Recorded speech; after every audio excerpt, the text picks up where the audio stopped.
Hello, everybody. Denisse and Nienke here. Welcome to this very special meeting because we are going to continue with our review for the second day of event 74, which both of us were present in June. It took place on the 6th, 7th, and 8th of June of 2026. Event 74, and this is the continuation of course, the first video that we recorded of the first part, which you can also find on the channel. Thank you, Nienke, for being here and welcome. So I just left the image of the event so that we locate our antenna and so that our antenna can tune into the frequency of what we're going to be dealing with today. So now I'm going to share the document that we're going to be working with, okay? Okay, so what we have here is what we began on the second day, right? This is the 7th of June, 2026, solar day 739776. So what we can see here is a foundational pattern, right? 7 and 6. Foundational pattern of what? The foundation of more space inside the memory. If we achieve this function of being able to add more space to the memory, it means that we're going to have more space to process all of the occurrences that we are being exposed to. Okay, so this is lab 10, day 14, very close to ending lab 10, day 158, and apparatus 507, La Cumbre Córdoba, Argentina. So on the second day, where we began was the table full of nothing. We have the matriz of 224 spaces, and this is what we call the matriz full of nothing. This is an occurrence that all of us that share resonance with the signal, with the resource, should be sharing. We should be sharing this occurrence because Alejandra calls this matriz an invention. The invention of the matriz of 224 spaces. But she also says that we should all be sharing this occurrence at the level of primary unfoldment, meaning that I have to, that not that I have to, but that it is mostly optimal that we take, each of us particularly, we take this invention of the table as our own and not as something that Alejandra invented and that we appropriated. No. That's why she says sharing this invention at the in terms of primary unfoldment, because that is what's going to allow all of us to create a collective solar culture. Okay? Okay, perfect. Now, she said yesterday, meaning on day one of the event, we had the table full of nothing. First, because we needed to oxygenate or like put oxygen into the collective memory. Yes, meaning like it is as if the collective memory was inside a tin box and there was no oxygen in there. So she says we had to oxygenate. I don't know if that's the word, but like put oxygen into the collective memory. And today, the second day of the event, we provide hosting to the elements, the hosting to what later is going to come. To the elements are going to have to be do with the content of that space. So she's saying what we are funding or establishing here is very important for our central nervous system. But for me to be able to communicate, first I have to be connected. So why is she saying that it is important for our central nervous system? Because this is something that's gonna lower the levels of stress in our central nervous system. Because we are establishing from nothingness itself all of these things in a sequence, in an organized sequence. It is not like a ray that came down and like a really big impact. No. We are establishing something with a sequence slowly. with a pace, with a rhythm, respecting every single thing that is within the structure. Okay, so here she's saying, the container is always going to be the source of interference of the content. The container is always going to interfere the content. The reason for this is, or the explanation or argumentation of this, is that things from the container are going to be infiltrating into the contents. Meaning, this is what we call setting variables or entorno variables. Because these variables are going to enter and generate a specific function for a content. Yes, that is like we say it's going to be the container is going to interfere the content because it's gonna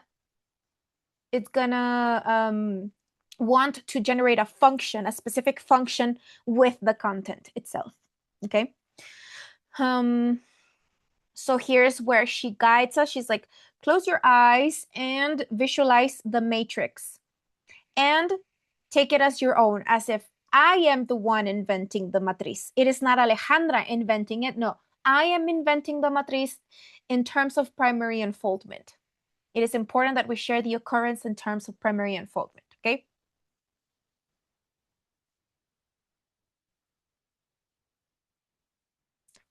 So she says, we are doing this because you know how we have been working in the event with this whole didactic infrastructure in relation to Christopher Nolan's work, specifically Inception, Oppenheimer, Following, yeah? But specifically when we're talking about Following and Inception, these two movies, in Following and in Inception, there's like a really big interest in the re of other people. Yes, but in the movies, it translates into manipulation and intrusion. Yes, intrusion and like invasion of the other person's personal area. Okay. So because we are going to be working with all of this, like trying to understand what Nolan, because Nolan is, because of his native year is 1970. So he has the parabolic antenna working fully, okay? So what he's trying to do with his work is projecting or trying to explain in an entertaining way how our subconscious areas or our RIS are being intercepted. So she says, if we don't do this with the table in terms of I am inventing the table in at the level of the subatomic area, yes, if I don't accept that at the subatomic level, then this whole didactic or this whole education in relation to Nolan's work would become counterproductive. Okay. So I have to recognize this as my own, not as Alejandra's. Okay, so we were differentiating AL, SI, and DO. AL has to do with this volatility. SI has to do with this imaginary construction, but still there is this difficulty to put it into a communication. And then DO is where I am able to communicate.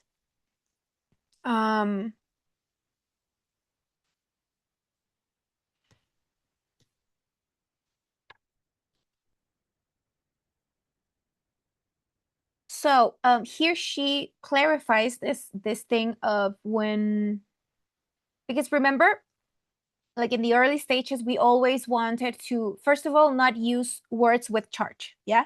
Like God or energy or all of these things. We didn't want to use those things. We wanted to dissociate, because what we were doing is we were constructing concepts like completely new. So we didn't want to involve anything from the memory then in that moment. But now that we have a more formed conceptual base, now we can associate.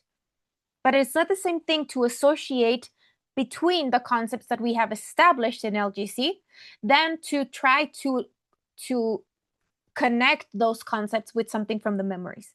Because if I'm going to do that, then I'm going to be contaminating the concept. Yeah. So it's important that we don't do that. But when we are associating between the concepts of LGC, then we are talking about we need to be having an administrated association, not a reactive association. Like, I don't know, I say A, B, C, and then the person is like, oh yes, da, da, da, da, da, and then they connect it, and they go and they connect so many things with like with other concepts of LGC that don't necessarily have to be connected.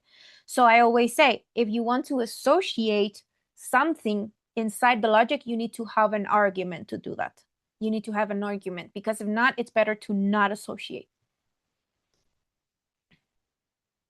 Because, okay, if we learn to dissociate ourselves from the memorials, we're going to be able to create connections that we're later going to be able to administrate. If we don't, the connections are always going to be the same. The connections are always going to be the same.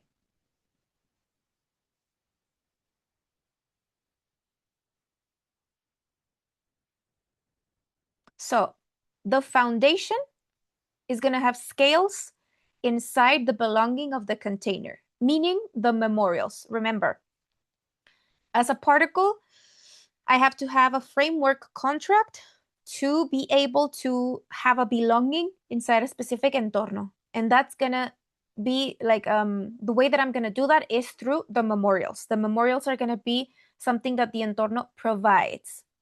It's going to provide memorials to the particle so that the particle acquires a sense of belonging to that entorno and can be actually implemented in that entorno.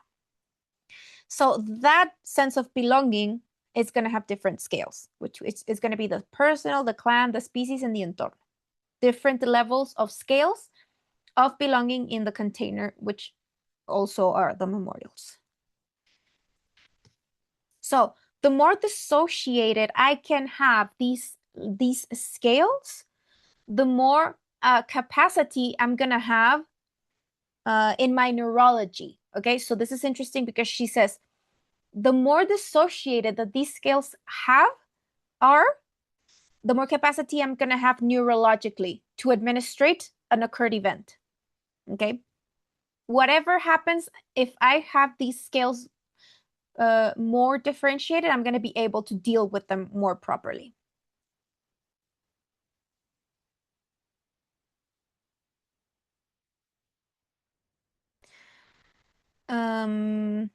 The third dimension always works based on what has occurred. So in order for us to be able to untangle a situation, yes, or understand the specific thing that's happening in the third dimension, we have to work on another instance that is not the third dimension, an instance that has a different logic. Okay, so if I have a conflict at the personal scale, or if the conflict is at the level of the species or the entorno, I want to be able to recognize where the conflict is located, so that I am able to create the improvement. So here is something that I made, but it comes out from this, right? I made it again because it just looks really messy, but this is how it looked originally when Alejandra was drawing it. So she was drawing it and she was explaining it. So basically what we have here is we have the personal scale, the clan, the species, and the entorno, right? This is the barra tal 951. We have the administration of the improvement of the receiver, right? So this is going to be the line of financiation, because what's going to finance a receiver inside an anatomic existence is going to be the intention. Yes, the intention or the purpose that has to be financed by the primary unfoldment. And also another thing is that it needs to be coming up with novelties constantly to keep that financiation. Because if it doesn't have that, then it loses financiation and it dematerializes. So this would be the most broad reach that a barra tal can have. Now, what would be the opposite of that? Here, a barra tal that only has the reach in the personal area, from here to here. So I'm sure we all know people that only have that reach in the personal area, and their anchor is on the clan. See, the anchor is on the clan right here, right here. So the barra tal is going to have a really short reach. So for that person, their ALL is not going to be here. It's going to be here. Their perception of totality is going to be really, really short because it anchors only in the clan. So it's only me and my mom and my dad, and that's it. I cannot see anything else. So Ale always says, the person that has this type of configuration is going to be asking mom and dad what it should be asking from sun and earth. Yeah. It's going to be a very short reach. So the opposite of this long and broad barra tal that starts in the primary unfoldment and has a reach to the depths of the SO cardinality, the mute zone of the SO cardinality, it's opposite to this really short, right? Barra tal. But there's going to be other barra tal that anchors on the species or anchors on the entorno. Yeah. But the longest is going to be from LLA to ALL. That's what we want to aspire, right? Because that's gonna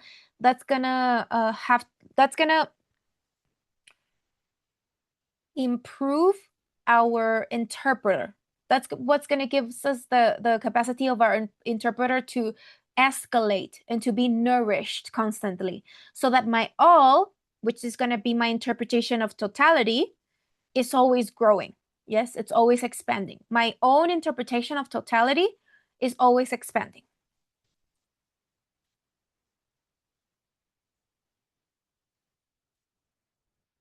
Okay, if there is an anchoring on the species, what does the species do?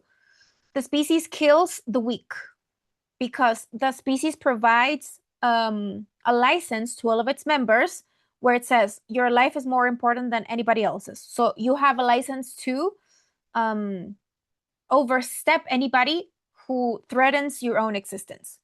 Okay, so a human being that is only focused, that is anchored on the species, their ALL is going to have to do with developing themselves to a point where they only care about themselves and they don't care about anybody else, because all they want is to take advantage, like to have an advantage point in front of everybody else. Yes, they want to always be an advantage.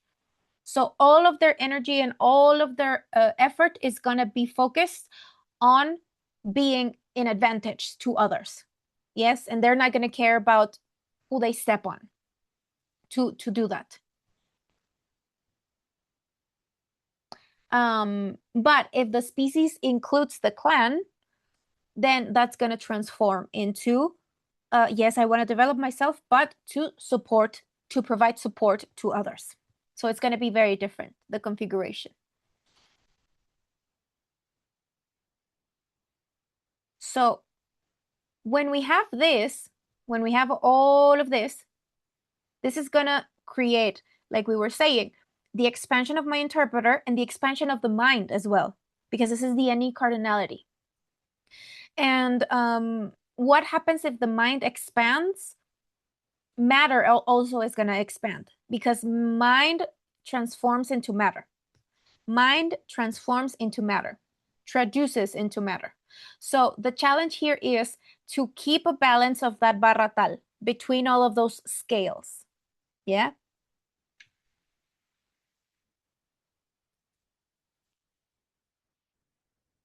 Okay, what is the psychic structure? Here she begins to talk about the psychic structure and just clarify it a little bit.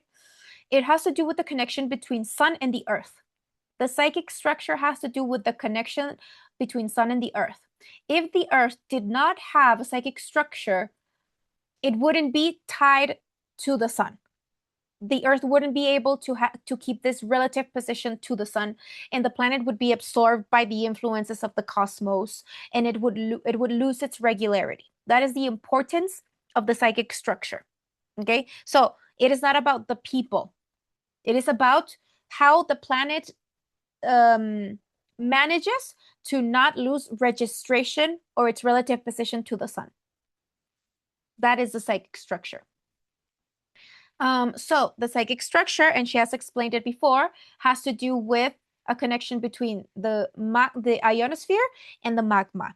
Yeah, the ionosphere and the magma, meaning the ionosphere is the one that receives all the solar radiation. Yeah, and then it has to permeate all of that and organize it internally. And the magma is what? The magma is what records from the most precarious versions of the atmosphere of the Earth to the newest ones. It is recording all of that. Yes, it is a recorder. The Earth is a recorder of the solar radiation, and it picks up that radiation as it moves around its orbital. Yeah, every single day it picks up a little piece of that.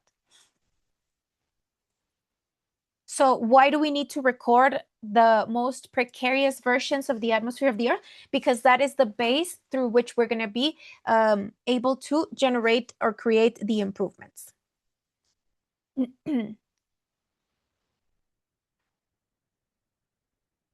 Why does this happen? Why do we have to record this most precarious version? Because in the antimatter, or in the primary unfoldment, in the imagination, everything is always perfect. So we need to generate something that is not perfect, because we need something to improve. So that is like the argument of the third dimension, generating something that is not perfect, because we come from perfection. So it makes no sense. Well, I mean, we come from perfection, but it doesn't exist at the same time. Yeah, the only thing that can be perfect is non-existence. But what we want to do is generate something that is not perfect. So that is like the argument for the creation of the third dimension. So if there's no fault, there is no improvement, and there is no sense of value. Yes, I'm not going to be able to perceive the value of things if I'm not able to register the faults and have this reasoning of the fact that we need to, that the argument for the creation of the third dimension is so that we are able to create something that is not perfect.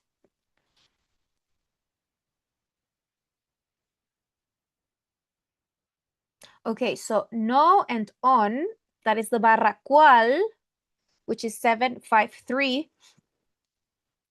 Yeah, we can see it here. No on. This is the barra tal, and this is the barra cual, right?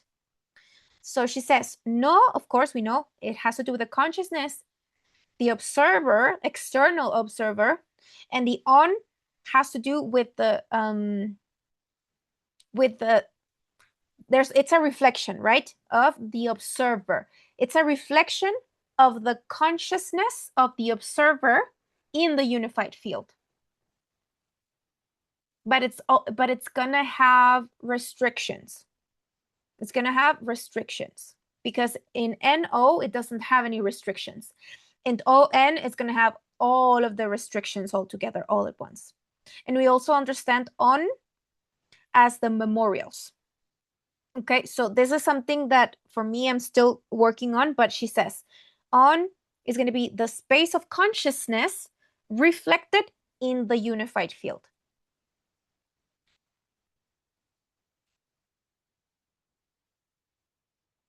Okay, cono and cimiento.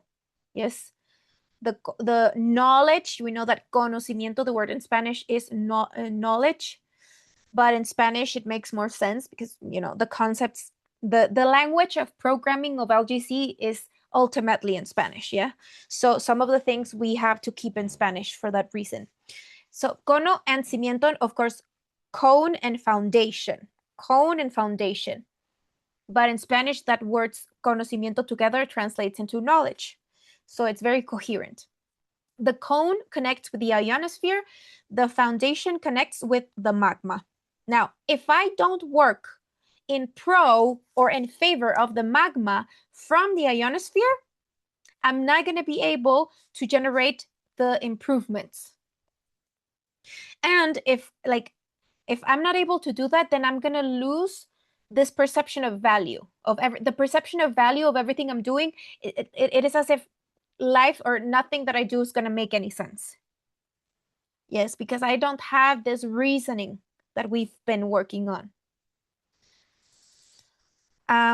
Yeah, so this is like, and these areas that she circulated, or she selected right here, she and this is very new as well, this is like the mute zone.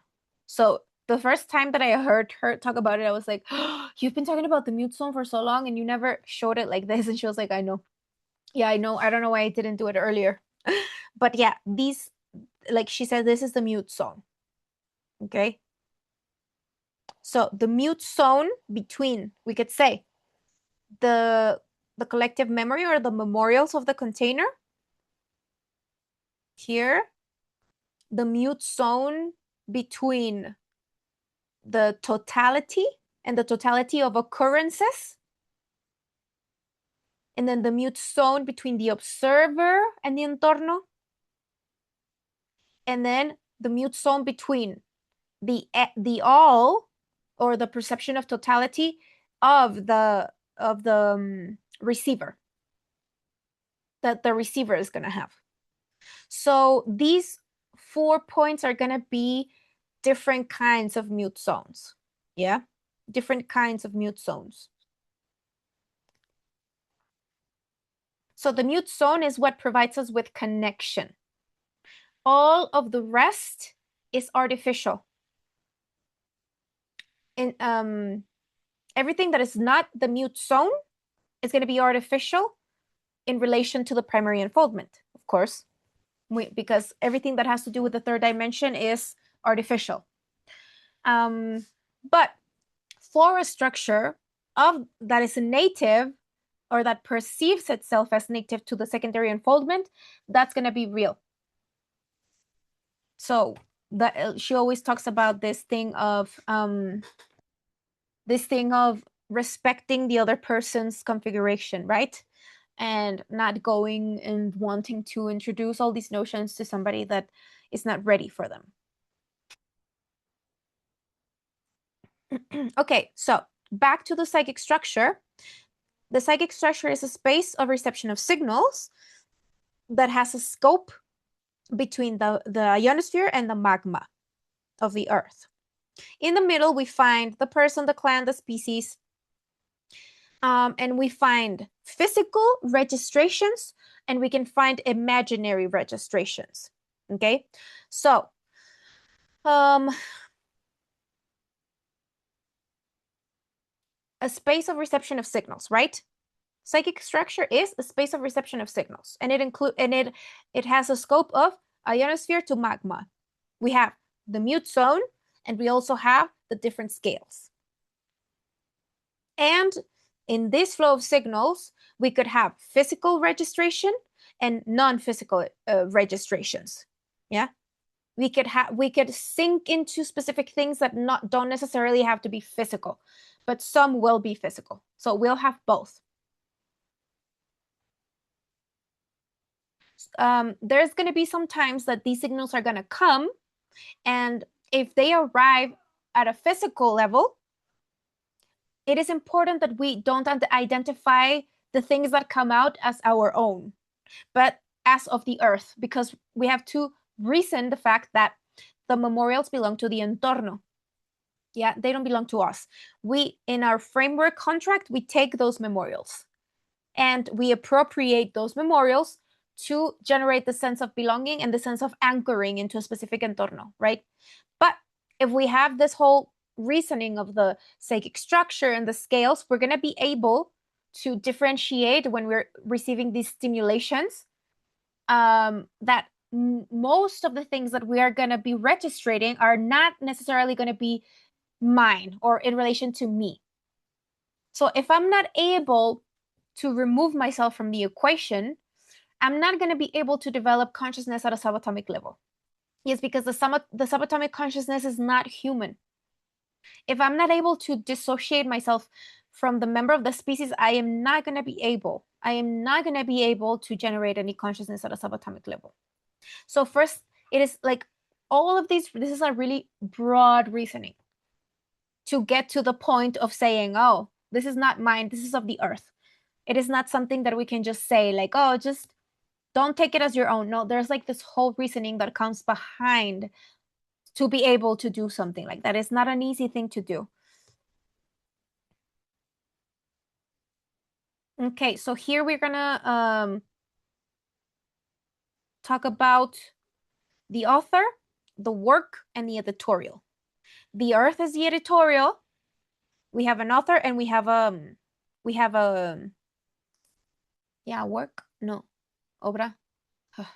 Okay, let me find a specific word.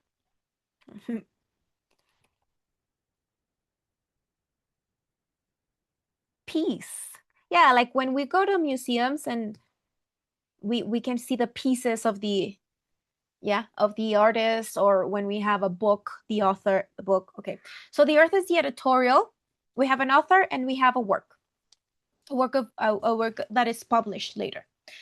The thing is that the author can be, I can be the author of my own work, or somebody else can be the author of what I am acting inside of, that I interpret as my own life. So there can be difference there. So I can go on and recognize if I'm being the author of my own life, or if I'm just leaving it to fate, if I'm just leaving it to somebody out there magically resolving my life, or if I'm the one writing the life that I am living, right? That's one thing. But so we inhabit a physical body that has a reactive structure, and that reactive structure has to do with the memorials that we acquire from the entorno, because we are inhabiting a field in a world. The world is not ours. The world belongs to itself, and we are here using all of the resources, including the memorials that later become our reactives. Okay, so this is the editorial. The earth is the editorial that provides us with the resources so that the author can have its own work inside that editorial. So that editorial is going to give us a folder inside the editorial where we're going to be able to develop our own life's work.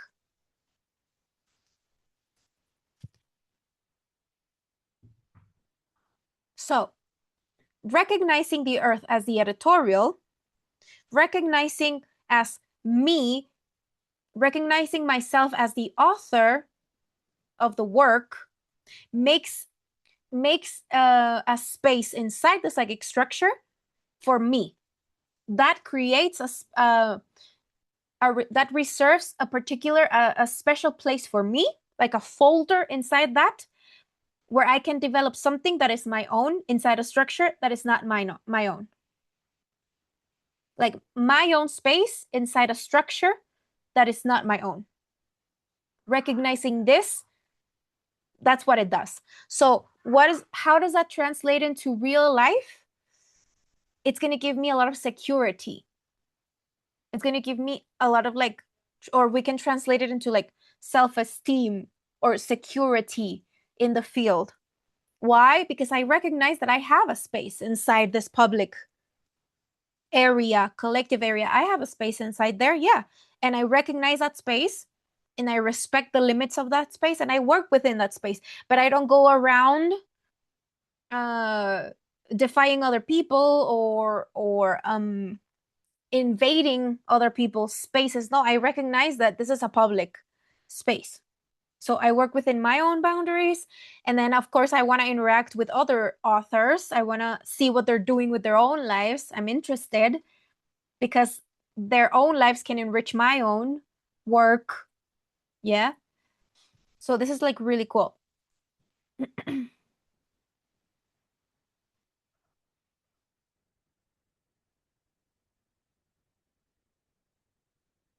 Now,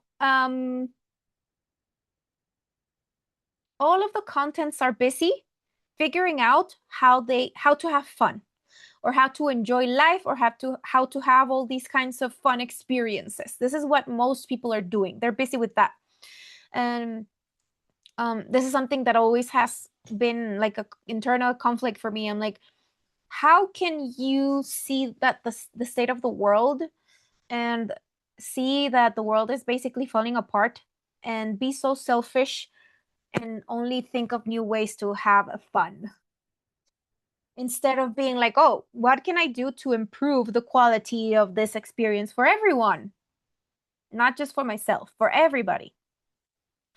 The thing is that the sun is moving through the universe. We're being exposed to so many different things.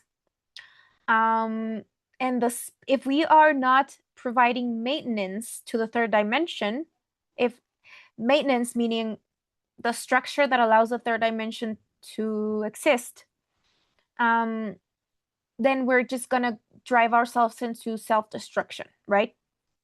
And one of the most important things that we are learning here in LGC is the importance of the foundational pattern, the 7 with 6, the capacity to create new space in the memory to be able to process all of these things that we are being exposed to, right? Now, when I become responsible of that disbalance that I know, that I can perceive in the world,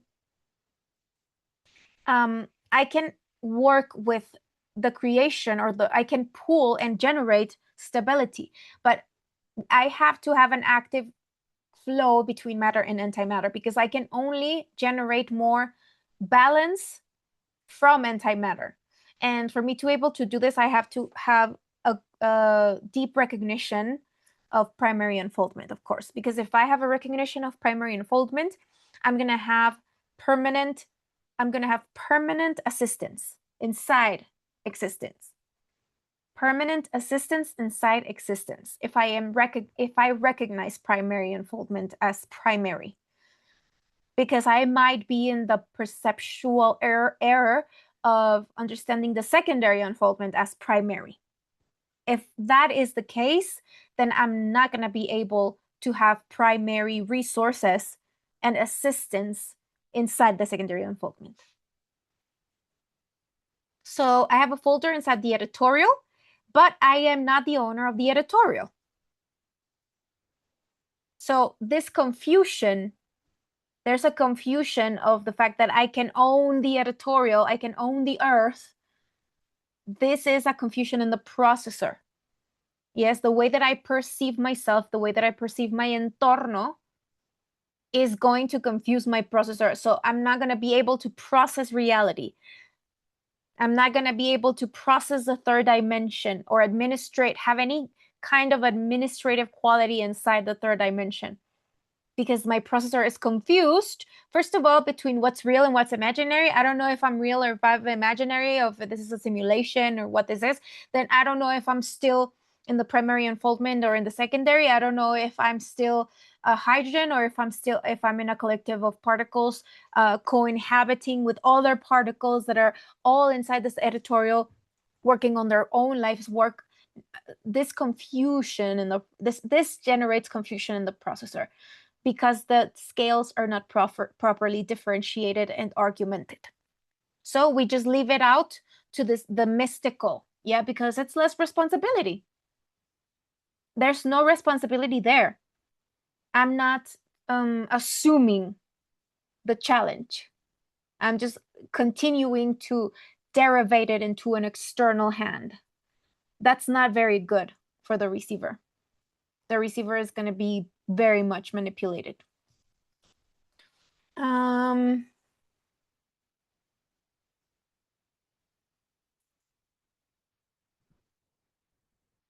Here she talks about continuing with the explaining of the processor. Another point of self-evaluation. Is my processor forcing the understanding onto the neurology, or is the processor just allowing the understanding to fall into place, allowing it? Because if we're doing that, then we are opening new spaces into the neurology, but I'm not forcing the neurology to understand. Yeah, so I'm just allowing it. When I'm working with LGC specifically, of course, I am allowing the flow of signals to arrive, but I'm not instantly applying my preferences. I'm not instantly applying my automatic interpretations, or I am not instantly relating it to anything from the memory, because that's when and I'm gonna want to do that because it's gonna make my body feel safe. When I don't do that, my body enters into a little bit of an anxiety, or we could call it anxiety if we want, but like instability, because it's not feeling safe. Because what's going to provide this safety feeling is going to be the memorials. So in order to work in LGC, we have to always be laxed and understand that the neurology is very limited. We are working with an area that wants to expand the neurology, but not forcing the neurology to work with this, because we're going to generate a lot of stress and frustration.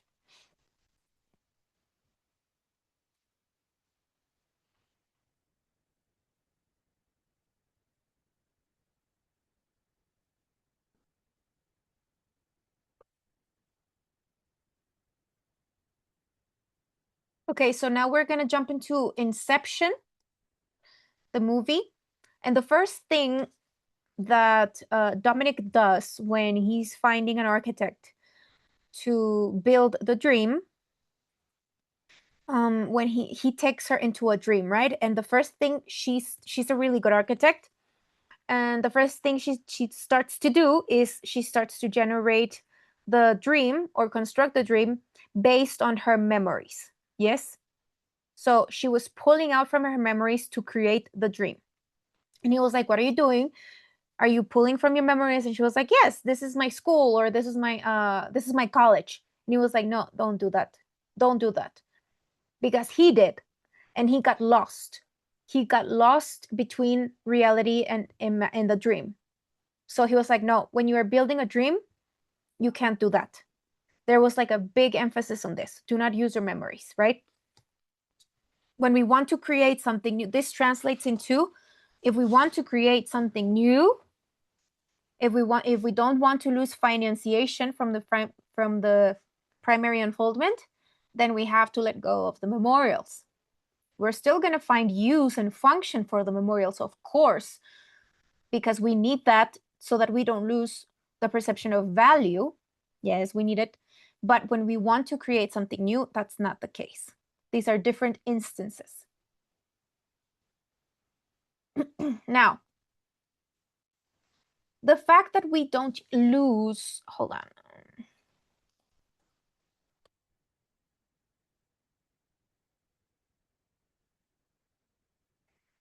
In the fact, like, us not losing our independence or autonomy inside the unified field is gonna depend on whether or not we are able to assume ourselves as antennas previously.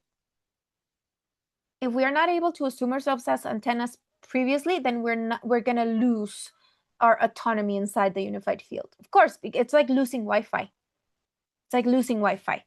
You're gonna get lost inside the field. So here's where we have antenna member of the universe, antenna member of the species. The antenna member of the universe is not expressed materially speaking. It doesn't have a material expression. When the member of the species it's going to have a physical expression. Now, if the antenna of the universe loses touch with a member of the species, then these two, the member of the species is going to lose its autonomy inside the unified field. So the member of the species is here to rescue the member of the species. Sorry, the member of the universe is here to rescue the member of the species, to orient it. The thing is that it is not an external thing. It is not a magical thing. Because if I leave it to someone else and it's not me, I'm not guiding myself. I'm not recognizing myself. I'm not recognizing an identity external to myself. External to the field, but it is myself. If I'm not recognizing that orientation as myself from another instance, then I am going to give that power to an external thing, to an external consciousness that is not myself. So I'm gonna be, manipulated all the time and used and passed around.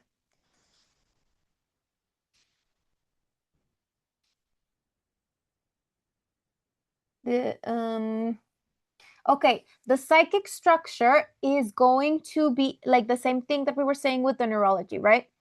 The psychic structure is the one that is going to be having the capacity of providing resources to the psychologic structure. The psychologic structure, the main function of the psychologic structure is to explain to myself what has occurred.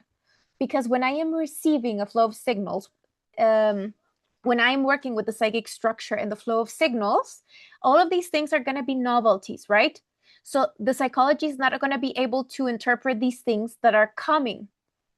The psychology is going to be able to interpret the things once they have already occurred. So the psychology works very closely to what we talked about, the third dimension. The third dimension works with things that have already occurred because it has to do with the documentations of faults and failures.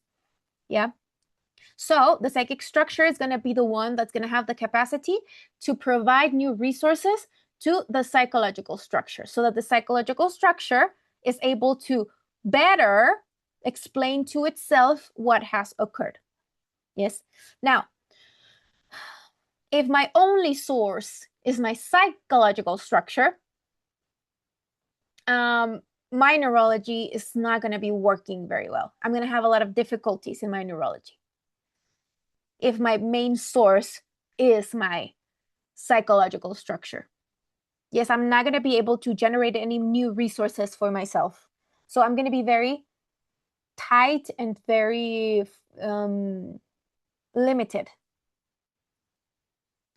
And this is going to generate a lot of pressure because I am constantly exposed to so many new occurrences, but I'm not generating any new resources to explain those things to myself.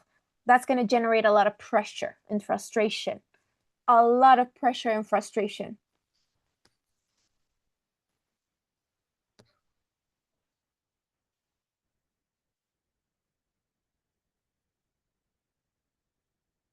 Now, here she talks about the difference between when we talk about the fifth dimension towards the fourth and okay, we are on the fourth dimension.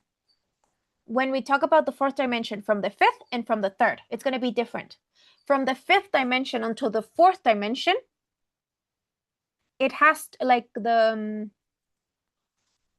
function there, the function that the fifth dimension has for the fourth is going to be the argumentation of the improvement. Remember that 4 has to do with the argumentation of the third dimension. Yeah. So that's going to be the connection between the fifth and the fourth, the argument for the improvement. Now, from the third to the fourth is going to be the argument of meaning. Meaning, because on the third dimension, we are working with memorials. And there is a value assignation. There's an assignation of value. Yes, so the memorials and working with the content, with the preference, this is what's gonna generate us or allow us to assignate value to something. But from the fifth dimension, that's not the case because we don't have any memorials there. Yeah, so it's the argument for the improvement, but from the third is going to be the argument of meaning.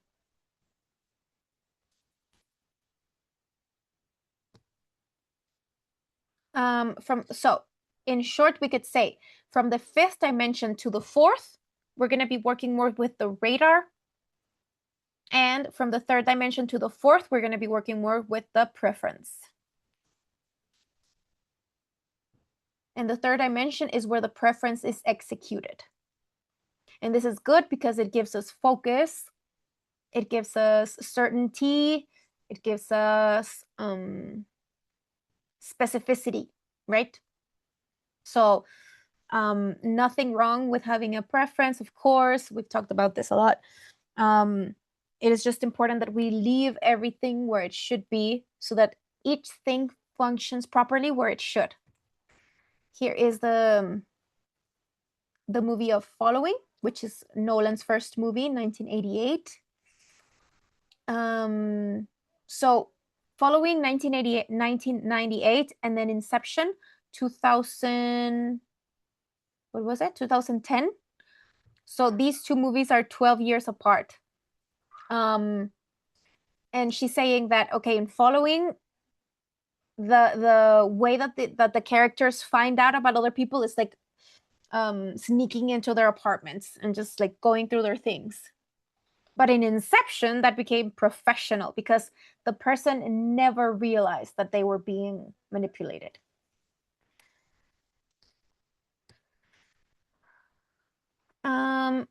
Here she talks about the body and how the body feels when the abstract structures are amplified.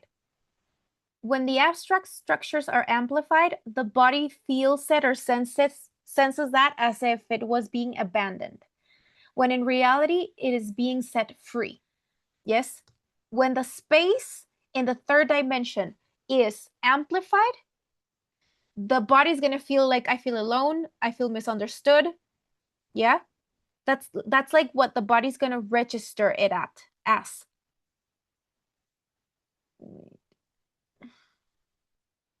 So Alice says, understand yourself, value yourself. That is why the space is being amplified, so that other people don't mess with you. You are being provided with more space to be left alone. So value it.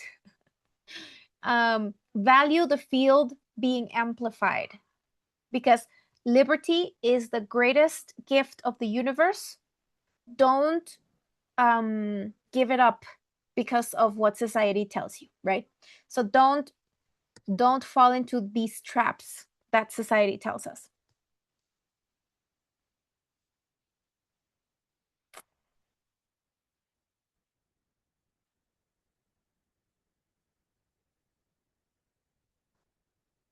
So society is able to communicate in a broad spectrum, right? There are people that have this capacity to communicate with a large amount of people, with the masses, we could say. But in LGC, that's not the case, because we are very strict and we're working with strict technicalities. And what this gives us is clarity in our interpreter, cleanliness. Yes, our interpreter we want our interpreter to be clean of disturbances so that we are able to more properly interpret everything that comes our way. If not, the only thing we're going to have is confusion, not clarity. So she starts to talk about Aparato 396 here. We know what happened there, right? And she just made a little bit of a review because somebody didn't know anything about it in the event. But it is about the management of the dynamic and the static of Earth. 396. And year 1581, which is the Asumi year of Apparatus 396, has to do with having a mind for the context. This was like thoroughly interfered. So it translates into us not being able to communicate with each other or perceive each other, because there's no mind for the concept. It's interfered for the context. It's interfered, right? We're talking about high interference at a high scale. What happened here? High interference at a high scale, but we also have a lot of capitalization, like the opportunity for capitalizing all of that is also quite important. So interferences in the third dimension are actually opportunities to improve our destiny. So we can argument interferences in that way.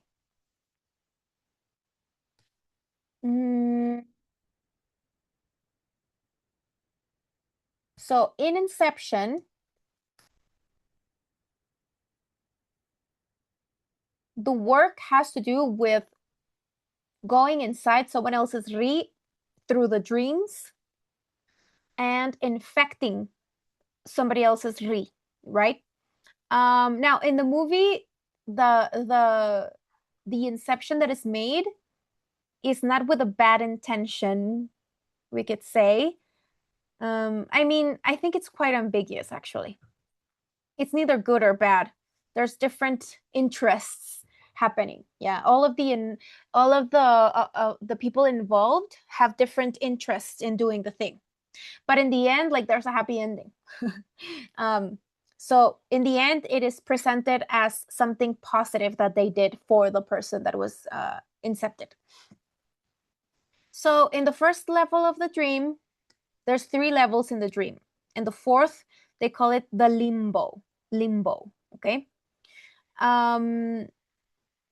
So in the first level of the dream, the person, he's like a millionaire, he's captured, and he's pressured into giving the other dreamers that are aware that it is a dream, except for him.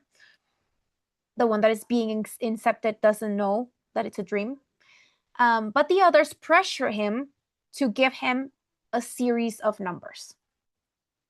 He doesn't know because they're talking about a safe. He's like, I don't know. So there's a lot of pressure for this person to give them a set of numbers. So he invents, there's a series of numbers that he makes up.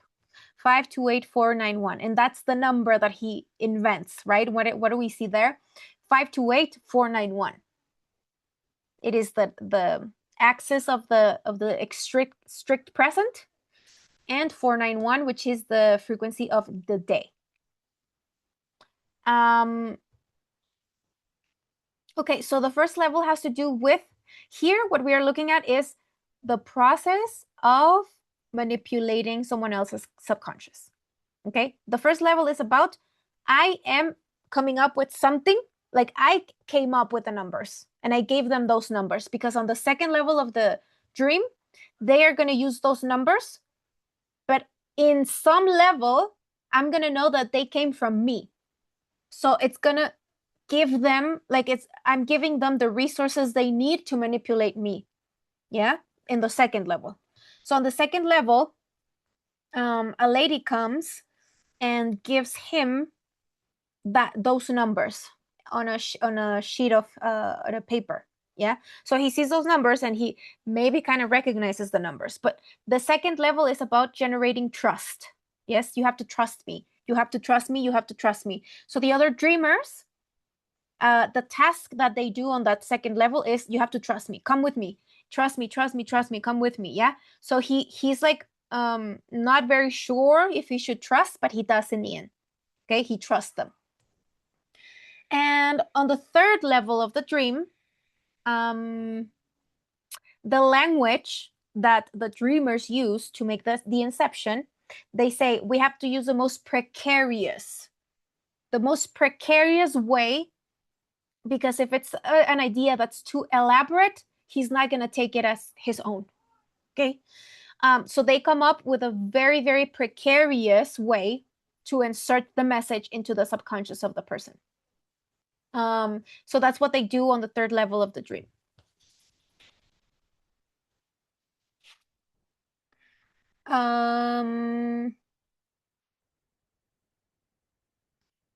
Yeah. So Inception came out on the 16th of July of 2010.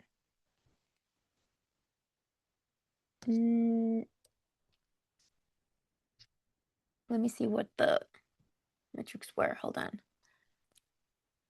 Okay, so Alejandra's days of life on the day Inception came out 14832. We're talking about the hydrogen bridge and the 32 columns. Yeah. And what is the hydrogen bridge? Is the administration instance between matter and antimatter, meaning that we're not going to be as exposed to external influences as we used to be. There's going to be an internal administration of that.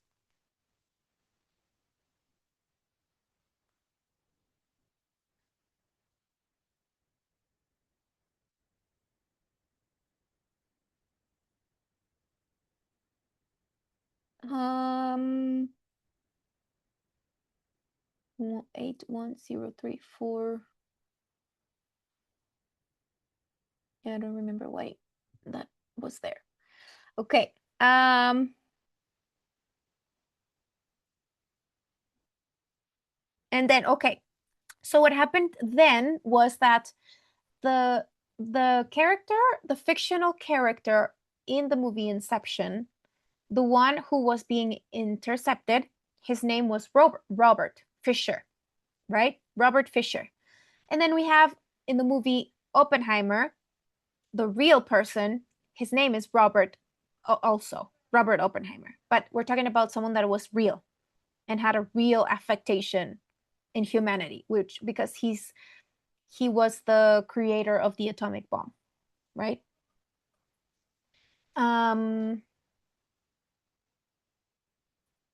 It is also a brilliant movie, really. What Nolan tries to do is to generate a sense of empathy in the audience for Oppenheimer, right? Nolan humanizes Oppenheimer a lot. So personally, the way that I perceive that movie, it made me feel very humanized towards Oppenheimer. Yes, because he was obviously manipulated and used. So now we know that the difference between Alejandra when she was born and the detonation of Hiroshima, because there was another bomb that was the first the first atomic bomb that went off wasn't towards anyone, right? It blew in the middle of the desert in New Mexico, so it didn't hurt anybody, but it worked. It worked. But the first bomb that was actually destined to hurt others, that was Hiroshima. And it happened 888 days after Alejandra was born. Yeah.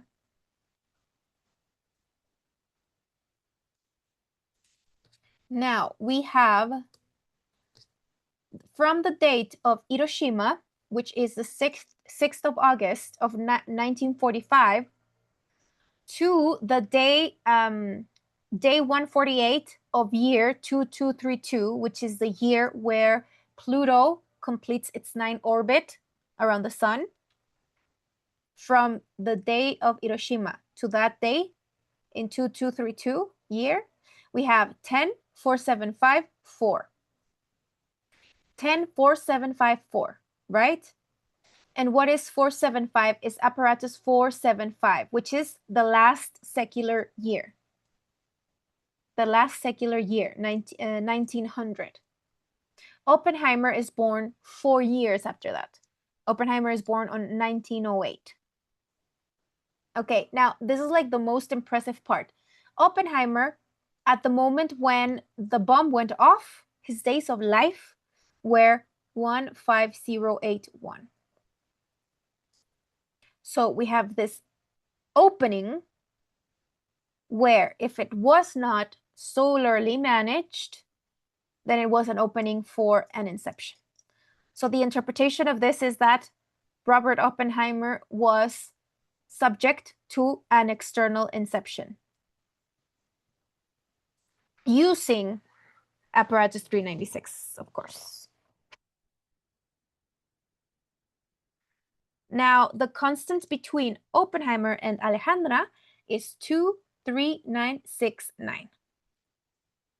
So we also can see apparatus 396 there. But we have the update of the circuit, 29, containing the apparatus 396. So there's an update of the circuit for apparatus 396. There's like a compensation there. Okay, let's go take a little break. 10-minute break. Yeah, so we can go to the toilet. Okay, see you in a little bit.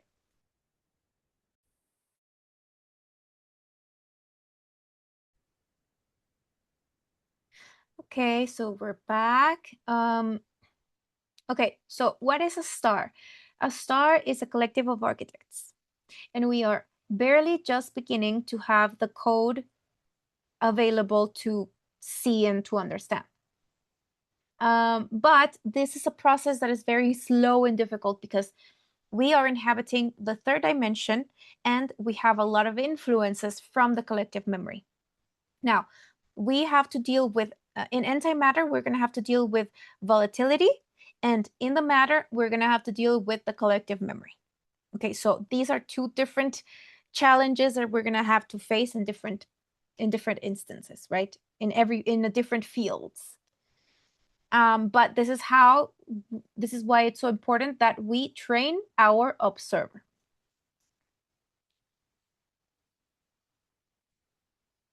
So Cillian Murphy, another thing that we have is that Cillian Murphy is the actor that plays the person that is being intercepted in Inception, and Robert Oppenheimer. It's the same actor. And he's native to apparatus 494. And it has to do with the ID, which is what links us to the belonging inside a system. That's what an ID does. Yes. Okay, so don't use the memories. We don't want to confuse our antenna with the memories. We want to be good at differentiating these things. And Alejandra always tells us this, like, remove the fourth cardinality, because the more you use it, the more fusioned and difficult it will be to discern things in general. Now, why is the space on the table full of nothing and not empty? Because if the space is full of nothing, then, well, if I say that the spaces are empty, the mind is going to want to fill them up. But if I say that they all are already full of nothing, then the mind's going to be like, oh, okay, these are the spaces for the observer. Yeah? The mind cannot do anything towards that. So it is not the same to say an empty table than a table full of nothing, because they are opposites. Full of nothing is an available space for the observer where the consciousness is going to be developed. Okay? Because if we don't do that, it is as if we enter into a library that is full of books, but there's no space for the readers. Okay? There has to be a proportionate amount of books and a proportionate amount of tables for the readers to read those books, right? So the part of the static is going to be related to the memory, and the part of the dynamic is going to be part of the antenna, related to the antenna. But so we have to deal with both. The body works better with the static and repetition, but if you give repetition and static to the mind, it's going to get bored. It doesn't like that. You need to give the mind novelties constantly.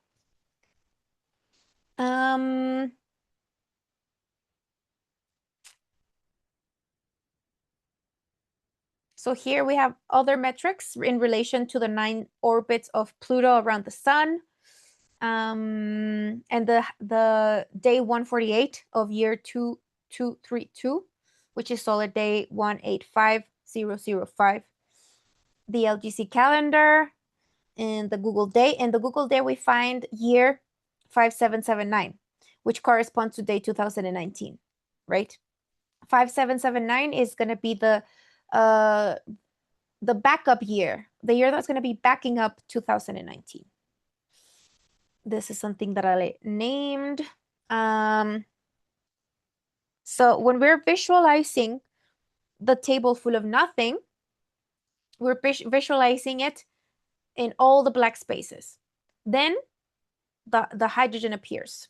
If the hydrogen appears and the rest is in black, then we have 1 and then 117 elements without the hydrogen.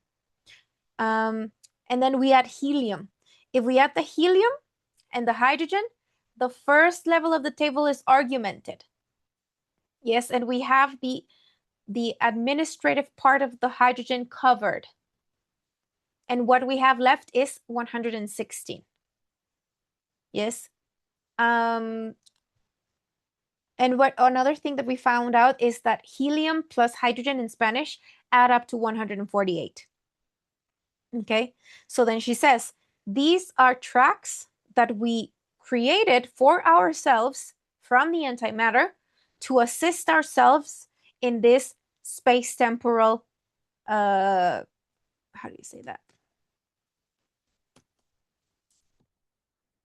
Juncture. These are tracks that we created for ourselves so that we could assist ourselves in this space-temporal juncture, yes, or shift, yes. Okay, so if I don't have anything on column 32, which is the column of the helium, and I have only one, like if I don't have the argumentation of the hydrogen, I only have the helium, I only have the hydrogen. If I only have the hydrogen, I have 117 elements. But I'm not gonna know how to give stability to that reality in which I am installed. That's why we integrate the helium. The helium is gonna, in a way, complete this stability criteria.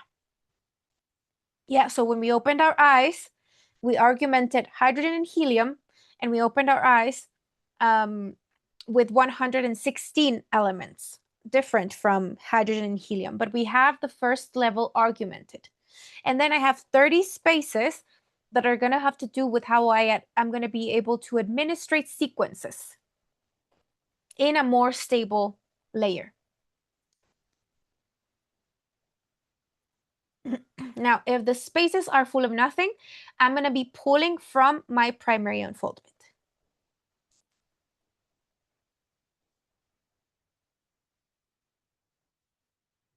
Okay, so here is just what I already said, like the levels of the dream and inception. We already talked about that. Okay, so level 4 is the limbo, right? The level 4 in the levels of the dreams. And this is where Ale says, you can create destiny infinitely. There is like basically no limitations, because the deeper they go into the dreams, like over here in the real life, 1 minute represents in the second level, I don't know, like 24 hours. And then on the first level, on the second level, it's like a week. On the third level, it's like years. And on the fourth level, it's like decades, or like really, really long. So somebody has to stay in the real life so that that person is responsible for waking them up. If not, they are stuck in there indefinitely. So she says the creation of destiny infinitely is it, but here we're talking about an imaginary destiny. Yes, creating destiny infinitely is something that is imaginary, but this is where we go for self-satisfaction. We imagine infinite destiny, right? And it is something so attractive that the imaginary can be confused with reality. Yeah, because in reality is something that is going to be constantly saying no to me. Yeah, but in the imaginary, it's always yes, yes, yes, yes, everything yes.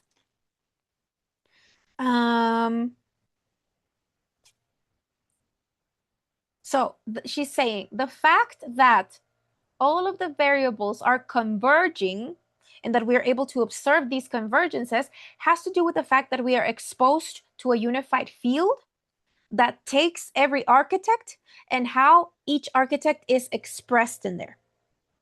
Yeah. So it is the unified field, the one that makes all of those variables converge, because it is the one contemplating all of the architects. That's why working with the radar is so important. The radar is the one that's going to be reading all of those other architects in the unified field, all of the things happening in the unified field. It's going to be, even if it's not my preference, it's going to be guiding me and orienting me inside when I'm inside, functioning inside the field, so that I don't lose direction in there.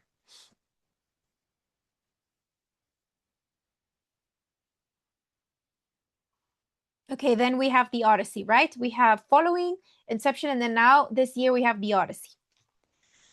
Now,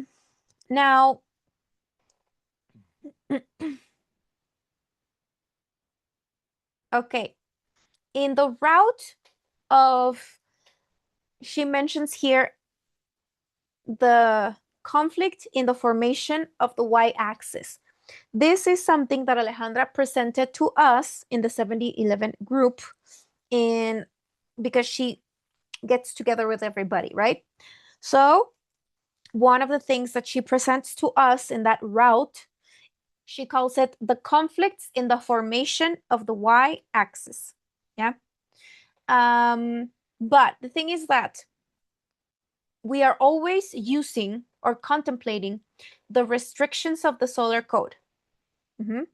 Because what we want is for the y-axis, because 2026 and the recreation of the y-axis, right?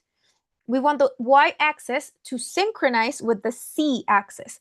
The z-axis is something that has to do with the Earth and the recording of the memorials. Okay, so the y-axis is the antenna, the framework contract, and it needs to be synchronized with the z-axis, which are the memorials. There needs to be a synchronization there. So if all of these things that are coming through the antenna, they need to pass through the restrictions of the solar code. If they don't pass through the solar code, the synchronicity is lost. Okay, and what happens to the one that is the little human? It gets really disoriented. Okay, so the fact that we are able to acquire more variables that are not my own, that are not my preference in my radar, it means that I'm gonna have more orientation.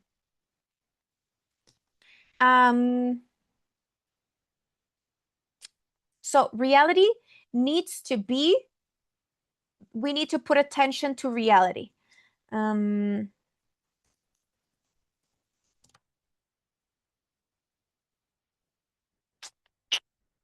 Can't find the right translation, but like reality needs to be maintained, right? But it needs to be maintained at the scale that it should be, like at different scales. Yeah, because if I don't do that, I'm gonna do framework transgression and I'm gonna lose synchronicity. Yes, I have to provide maintenance for reality, but at the scale that it needs to be. So if I have all this confusion and my processor is confused, of course I'm gonna be so disoriented because I'm not gonna know how to deal with reality, because I'm gonna attribute everything to myself. Everything is about me. It's about the human. It's about the member of the species. Everything goes through me. I'm gonna end up bursting because not everything that comes my way has to do with me. No, no, no, no, no. So I have to really work with this. Now, we want to continue. We want the third dimension to continue.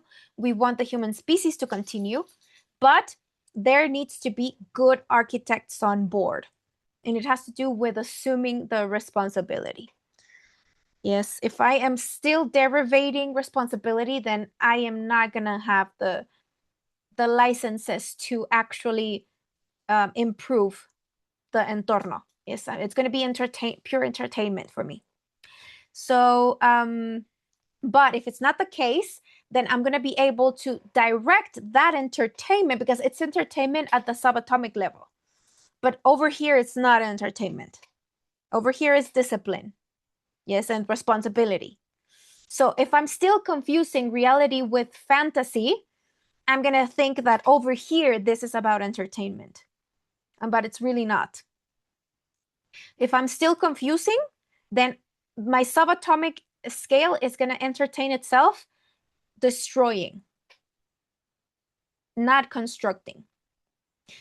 So yeah, by the end of the second day, Alejandra says, resonance cannot be bought, cannot be sold, cannot be rented. It is an imperceptible tuning into that is imperceptible to others.